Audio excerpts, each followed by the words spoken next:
everybody. Chapter 5. We're talking about Greece and Persia today. Actually, we're not going to talk about the Persians very much. We're running out of time. And I'm going to focus on the stuff that the Greeks have done. Did you guys cover Greece, I think, a little bit back in 7th grade? Did you do the ancient world in Greece? A little bit. So we're gonna go. We'll go flying through that. But just a brief talk about the Persians. I'm gonna discuss the Persians at a later point. The Persians are the arch enemies of the Greeks. Okay, if Greece will be a bunch of small city-states, the Persians are what? Empire. How big of an empire? They are in these remember those line of Mesopotamian empires we talked about? The Persians will now be the biggest empire that we'll see up to this point. They conquer a large amount of land. And so they come up with different ways in which to manage this. How do you manage a large area without the technological things that we have today? So they start to break it up into regions. And they have governors in those regions. So that's a contribution that they do. They come up with a coinage system. And some others that we'll refer to. But that's the Persians. Now we're going to talk about the Greeks. The Greeks are the epitome of what we'll call Western civilization. And we're going to talk about some of the contributions that the Greeks give us. The Greeks don't last a long, long time, but they truly are the spark that's going to continue on this flame of Western civ. Okay, so first off, when we talk about any place, let's look about where they're located. The geography of Greece. Looking at the map up there, what's something different from, if you compare this to Mesopotamia, how is this different? Yes? It's mountains. There's mountains and there's no rivers and islands. So very much different. The other were river valley civilizations, flat land. So what did the Mesopotamians do for food production? How did they produce food? They farmed, but what type of food did they produce? Grazing. What's that? Grazing animals. Oh, they had animals, but what actually about the crops that they were producing? Grain. And what grain is? Cereal crops, okay? That doesn't mean like Fruit Loops and Fruity Pebbles. Okay, that means it's the top of some sort of grass that grows. They found a place, they're like, hey, there's wheat. And we know what wheat is, right? You take all those grains at the top of it, you bang them, you smush them, you add water, you bake it, and what do you got? You got bread. They're a grain-eating society. What are we? We're a grain-eating society, right? Is this a grain-eating society? No. So they're looking for food different ways, okay? Now, that's going to force, and the geography is going to really dictate and change the entire lifestyle of these people. How they govern themselves, how they interact with each other and others. Okay, you can see the biggies. Who are the big areas here? Who is this? Athens. Who's that? Sparta. And so what are they going to divide themselves into? Why would we see city-states here and not an empire? Hands.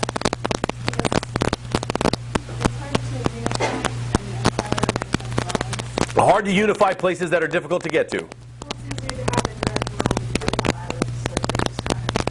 They're kind of on their own, yeah. So the location makes it difficult for them to unify.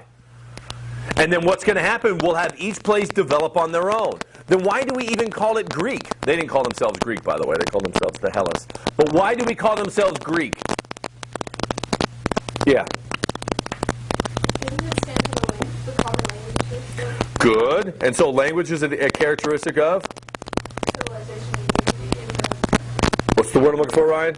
Culture, okay, yes. And the key ingredient, for the most parts of culture, there's a lot of them, remember from your geography classes, language, religion, ethnicity, things like that. So they all are following the same gods. They're speaking the same language.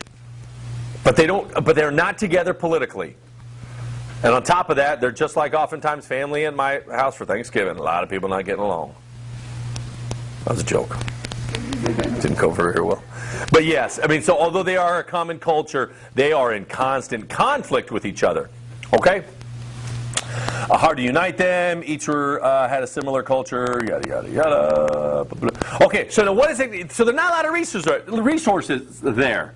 First off, what kind of if you're going to create a civilization from scratch, do you want to have A, lots of resources, or B, not very many resources? Yes, you want a lot of resources. Now, guess what, though? Why could having very little resources ultimately make you stronger. Yeah. Because you are forced to expand, And what does that expansion make us do?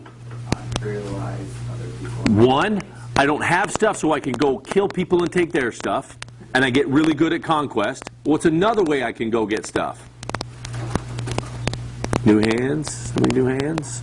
Yeah? Trade, I can trade. Now, why is trade ultimately a good thing in the long run for me? because you can get establish foreign relations, you get things you don't have. Yes, and that's going to be a constant back and forth, money flowing in all the time, okay? What you want to be successful as an economy is you want money flowing. Why does the government do that? Just do that cash for clunkers program?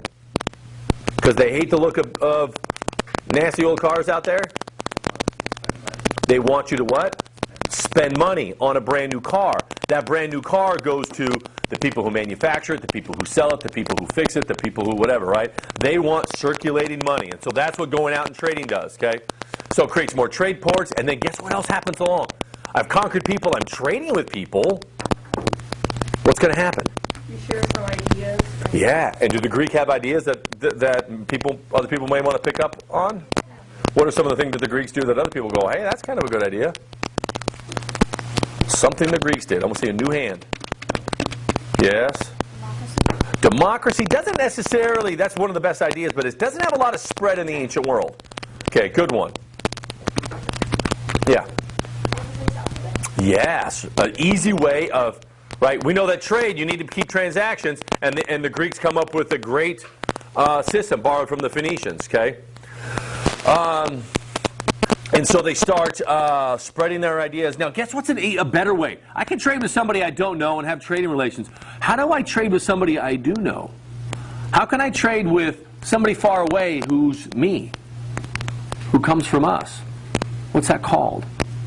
Because I could trade with you, and you're foreign, and you're making money, and I'm making money, but you know what? What if I just take us? Let's take you, this small part of our population, and you guys say, you know what? Say goodbye to your families. We're all going to get on a boat, and guess what? We're moving. Yippee! We're going to go to a new place, and we're going to settle down. Okay, you're going to create families, you're going to create businesses, and you're going to start getting what we need from that place. And then we'll send ships every so often. We'll drop off supplies from home. You give us the stuff that you have. What have you guys become? That's called a colony. And guess what the Greeks set up a lot of? A lot of colonies. So Greece, whatever happens in Greece doesn't stay in Greece for two reasons. They're colonies and Alexander the Great. Both of those take the idea of all those civilization things that the Greeks come up with, and that makes them spread all over the place. Okay?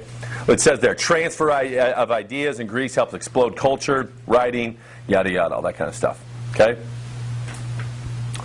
What was Greek culture like? We start to see that they really truly have a sense of identity, of being Greek. Okay?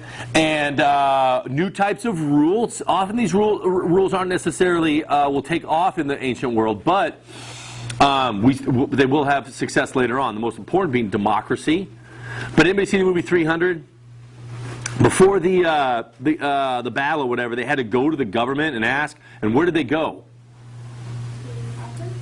They didn't go to Athens. What kind of people did they talk to? Yeah. They're called their own.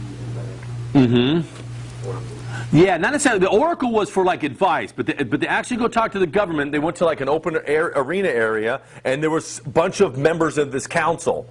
And so an oligarchy is a rule of what? A council or a select few. Democracy, okay, from the Greek word rule of, and demos means what? People, the rule of people. Oligarchy, the rule of a select few. Monarchy is a rule of one, okay? We see all the Greek societies, these polytheistic religions, with, here's a big word, anthropomorphic gods. And it really, what is interesting, in a lot of your English classes like to talk about the Greek gods and talking about Greek theater and tragedies and that sort of stuff. What's interesting is that Greece is the first time that there's an emphasis on the individual person. In the past, Egypt and building the pyramids and all that other stuff, the individual, the peasant in society, was kind of a meaningless speck, a piece of a jigsaw puzzle that you can still see what the puzzle looks like without that one piece. But now we get to Greece, and the Greeks start to value the individual much, much more. And that's representative of their gods. Their gods, polytheistic just like all the others, but you know what? These gods are very much like who? Much like humans. And what do they have that humans have? They got flaws. They have problems. Okay? And so it really gives us a glimpse of what the Greeks were like, what they valued, and also, and part of doing so, it says that the individual is somebody. Okay, and we're going to see the same sort of trend, not necessarily just in their religion, in their theater. We're also going to see it in philosophy and so many other things. Okay, there's the bottom, the developing of individualism and humanism. All right, so the two different city-states that we need to know, one would be Sparta. And Sparta is like the Assyrians, but now they've learned how to take steroids. Okay? These, just like the movie 300, these were the ancient killing machines. These guys were dedicated towards war.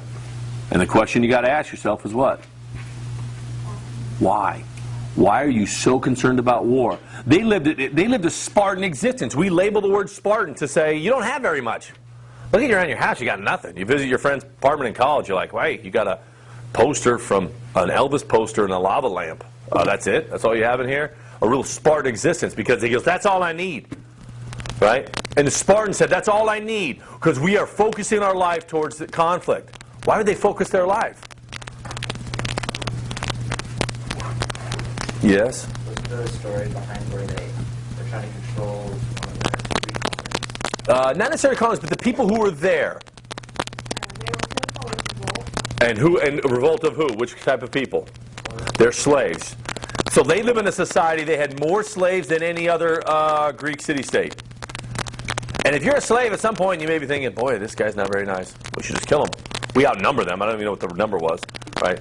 There's 8 to 1 of us, right? 8 slaves for every whatever out there. What if we just kill the guy? Let's just all just take, hey, let's don't have a Spartan anymore. Let's have a Helot city-state. Great. So the Spartans were always ready for war, ready to attack when these the slave uprising took place. And it made them very good in war, okay? And, okay, the opposite, or no, I'm sorry, the opposite, but the other major player in the Greek world would be the Athenians, okay? Much larger land than the Spartans. They grew a lot more food, agricultural land, and so they didn't have as much emphasis on slaves. There still were a lot of slaves in Athens. Compared to other ancient societies, the Greeks had lots of slaves. You may ask yourself, how can you be so good at being a warrior, or so good at being a scientist, or philosophizing? Socrates, you're amazing. How do you think of this stuff all day? Well, I don't work. Okay? I don't know how many amazing philosophers and nuclear scientists also work in a factory for 15 hours a day. Or they're a gardener, or something like that. Right? It's not because of intelligence, it's because you have no time. If you got someone to take care of washing the dishes all day and take care of the other stuff, you can, put yourself to other endeavors. The Athenians will have emphasize on their navy, okay, as where the Spartans will have much more of an army, their foot soldiers, and they're the ones known for this government. Not all the Greeks have a democracy. The Athenians will be the one who will have this. And we call this democracy a direct democracy. We don't live in a direct democracy. I live, and you live, in what kind of a democracy? Open, good word. Try another word. Yes? Representative. A representative democracy. Excellent. I don't make laws. I don't even decide on most of these things, these laws that happen. What do I decide to do, though? I pick somebody who I think thinks like me. And I hope that person's picked. So I pick for someone to represent me. Why do you think the Athenians could participate in a direct democracy where they could do it all themselves? New people. That's when eyes go down. New people. What? Me? What time is it? Good weather we're having. New people. Look at me. Take guesses. Take guesses. Take guesses. Yes. Maybe they feared it would turn into more of a monarchy, or that they wouldn't have that much power. Okay. I can see that, yeah. There was less people and not all of them got to participate. Very good. Yeah, those are the two ones. One, we can't have a direct democracy because there's 280 million of us. We're not all going to vote on every law. Second thing is that of the 280 million of us, most of us are citizens. Back then, only 10% were citizens. Very small area, And most people weren't citizens. What do you mean most people weren't citizens? Slaves, okay, or a big portion. Women didn't have the right to vote. A society where women were treated very low. Not as much as the Romans, though. Okay, the Romans will really sort of have a different level. Okay. So that's how they're able to do that. Now, during this time period, the Athenians, during the age of Pericles, there's going to be an explosion of science and culture and technology and all sorts of things and art. When something like that happens, a cultural boom, the country's doing, or the region's doing well economically, and all things are happening, you call that a what kind of an age? A golden age. So I'm going to refer to golden age many times throughout the year. This is in the Islamic world. The Abbasid Caliphate will be the golden age. Okay, during the Greeks, this was their golden age. Okay, lots of things were happening. That's what we're going to be focused on here. All right, so the center of where all this happened was a place called the Polis. Okay, this was the city-state. And we can see many versions of this word. The people who protect, like today, who are the people who protect our city are called the what? The police, okay, from the polis. The fortified hill, the top, like you can see here, surrounded by a wall, that's called the Acropolis, the fortified hill city, okay? Citizens take part in this government. There's the parts of the of a direct democracy that you can see.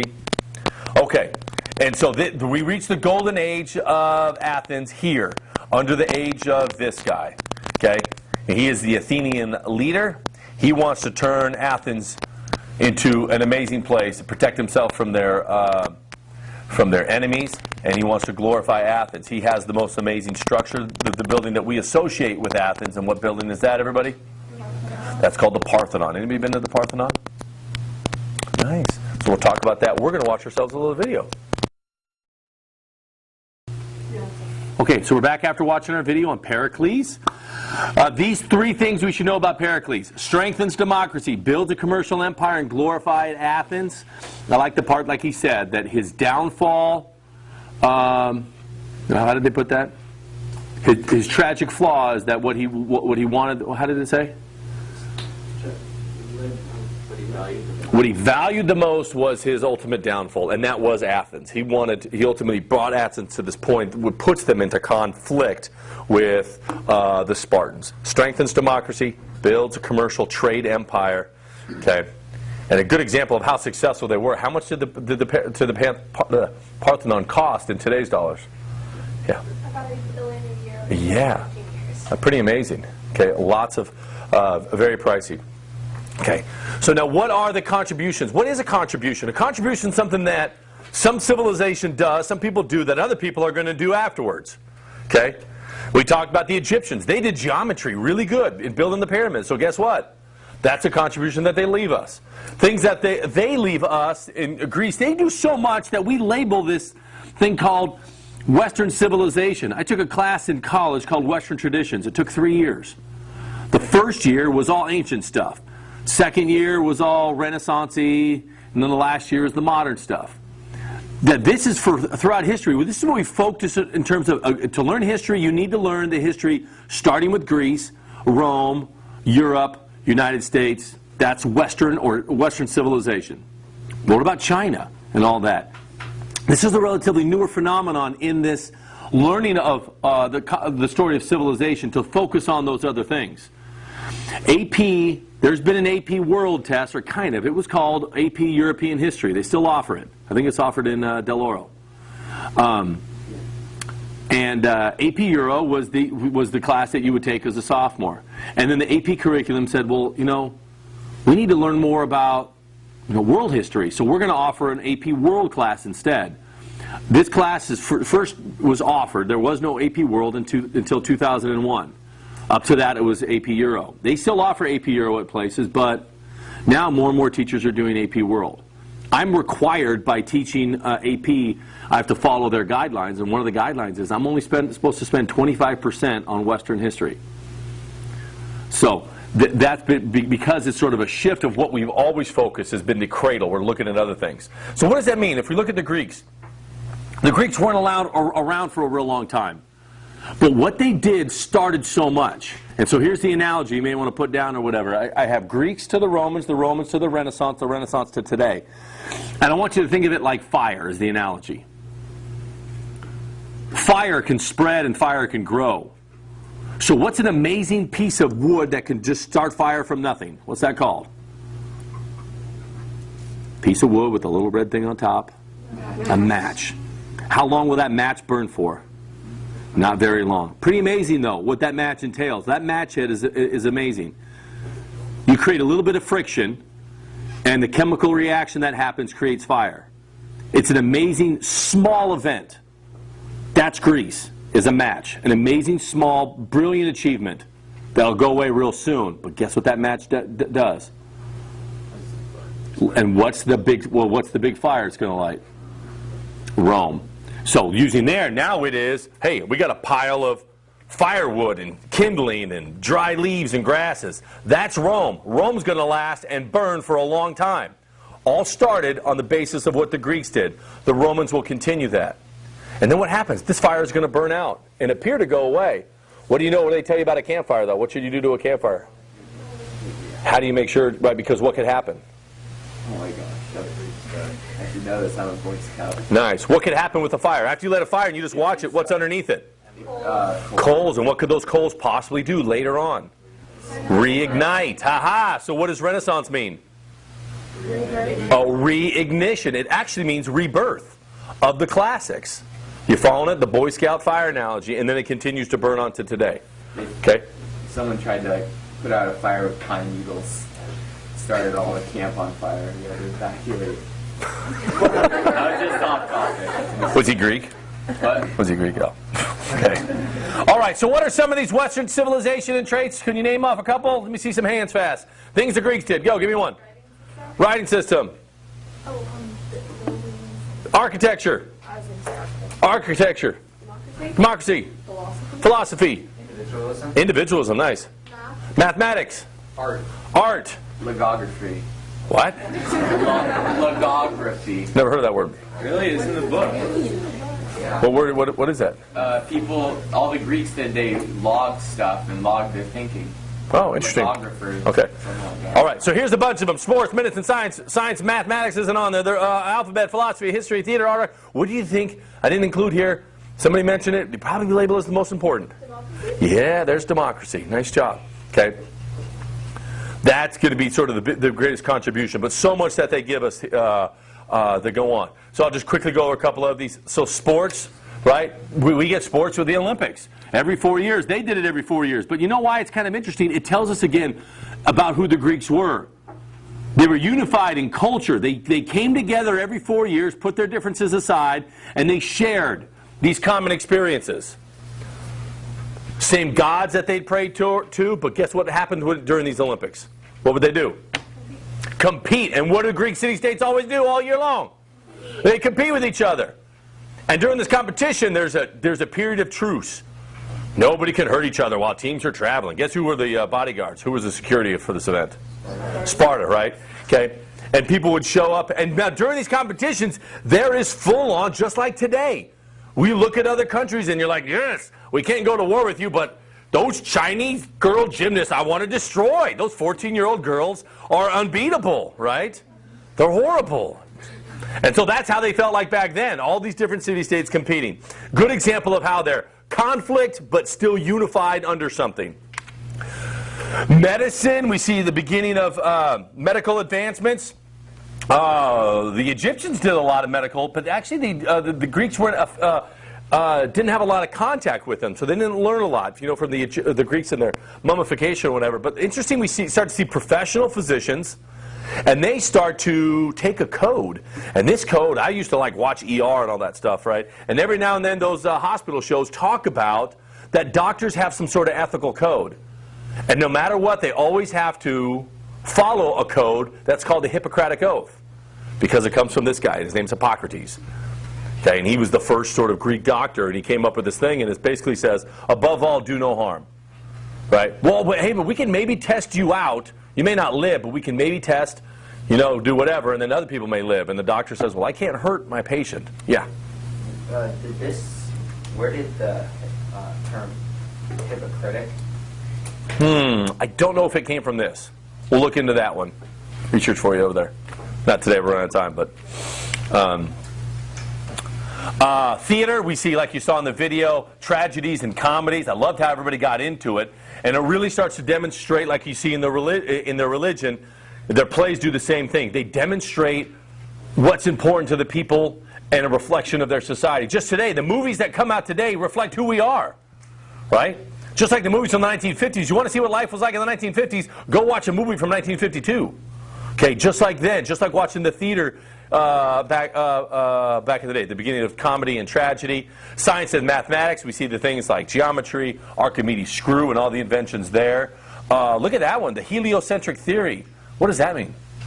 What's at the center of the universe? The sun. This is going to go bye-bye. This is what I'm talking about, the embers. Things after Rome, it's sort of often called the Dark Ages or the Middle Ages, that people often forget a lot of the teachings because they all disappeared. And we'll talk about that later.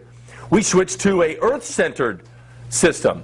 And it's not until the Renaissance and later on, the scientific revolution, who comes along and proves this and has to recant and say, okay, I was wrong, and to the Catholic Church. Who is that guy?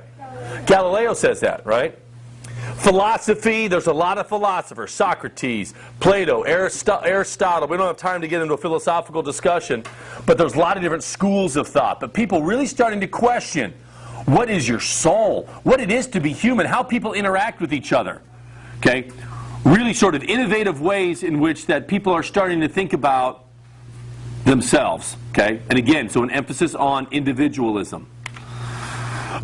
There's advances in Greek warfare. If you're going to fight all the time, you're going to get better at it. They increase new types of soldiers, heavily armed formations. You don't need a professional soldier if you just line them up and tell them what to do because of formations and equipment. Here's the trireme, one of the ships that they have. Again, this shows the individual. Because the power behind this ship is that bronze front. It sort of comes together, and you ram a ship. How does that ram it? You need someone propelling it. And who's propelling it? People, the individual, the rowers on here.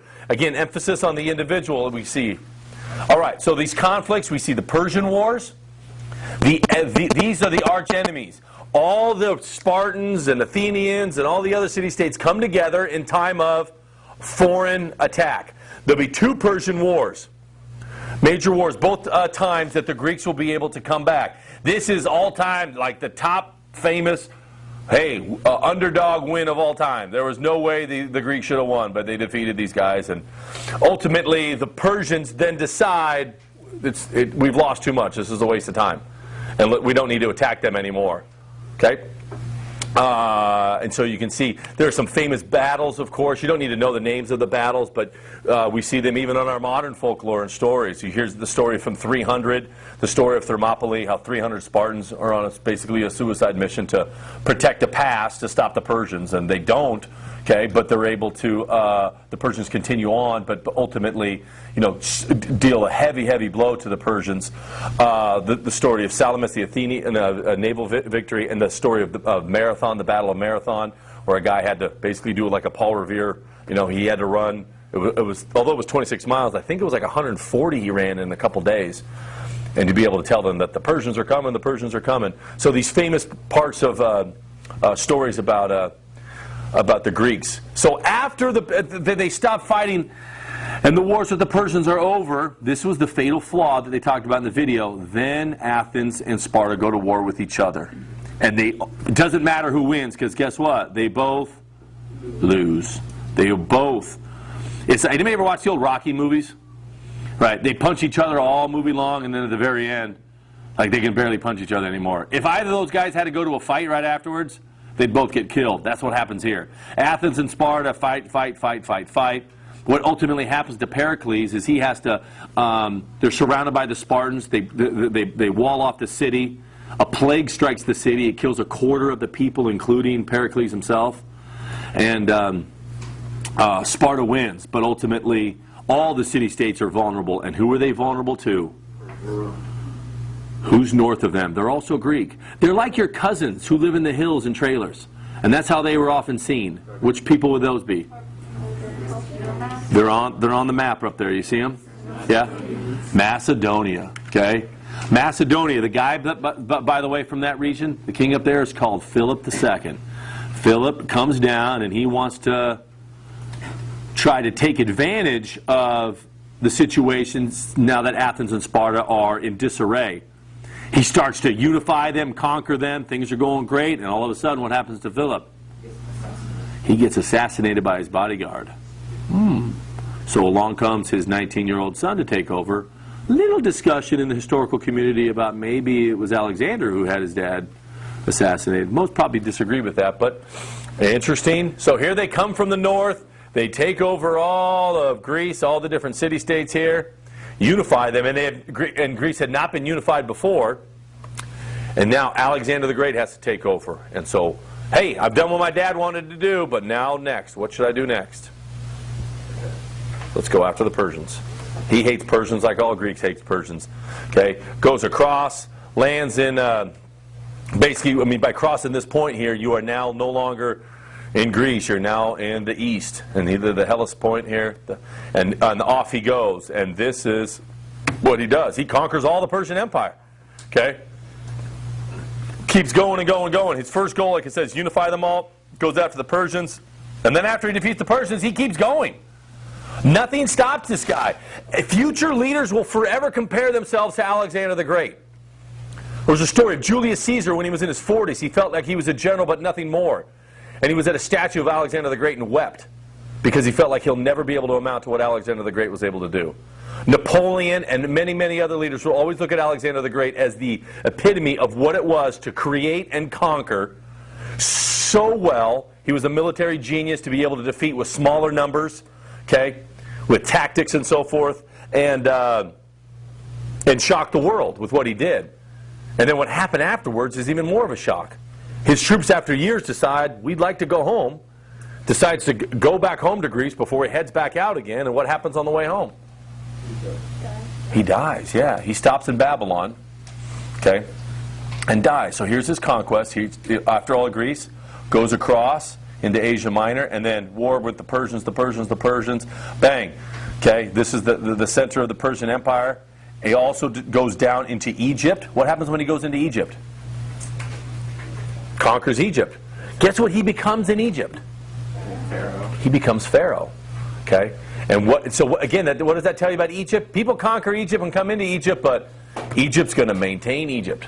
Okay? Alexander the Great, well, hey, you want to be Pharaoh? That's a pretty cool title, so he says Pharaoh. Then this is what he does. He says, okay, grabs a big bag of like chalk and just starts walking around. He goes to the end of the Nile, okay, in this delta here, and he finds an open spot. And he says, that's it. And he starts drawing things.